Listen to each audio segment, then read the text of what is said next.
ఈ దేశంలో స్త్రీలు జాకెట్లు వేసుకోకూడదు, అది చట్టం. మొన్న రీసెంట్గా సినిమా కూడా వచ్చింది ఒకటి, అదేదో జరగలేదు అనుకుండేరు, అది జరిగింది. అది ఈ దేశంలో ఉన్న చట్టం. ఎందుకు అనంటే మన దేవుడైనటువంటి బ్రాహ్మణుడు నడుచుకుంటూ వస్తే అది ఆడో మగో తెలియాలి కాబట్టి ఇప్పి చూపించాలి. ఏం లాజిక్ ఇది? ముఖ్యంగా బడుగు బలహీన వర్గాలకు జాకెట్లు వేసుకునే అధికారం లేదు అన్నారు. వేసుకోకూడదు నువ్వు అన్నారు. వేసుకుంటే స్థనాలు కోశారు.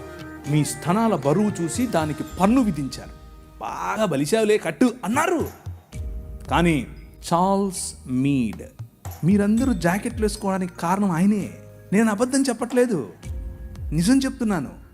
చట్టం చేశాడు. అక్కడ లండన్ హౌస్ ఆఫ్ కామన్స్లోకి వెళ్ళి కొట్లాడాడు. నా భారతీయ స్త్రీలకు గౌరవం కావాలి.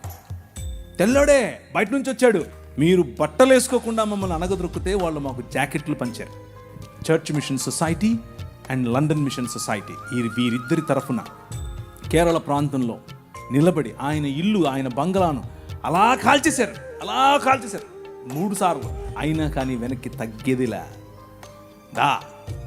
స్త్రీలకు జాకెట్లు, వారిని చూసి నాడార్ సమాజంలో ఉన్న స్త్రీలందరూ జాకెట్లు వేసుకోవడం మొదలు పెడితే, అమ్మా నీకు అంత కొవ్వటే అని పట్టుకుని రోడ్లో వాళ్ళ స్థనాలు కోసి ఊరేగించారు.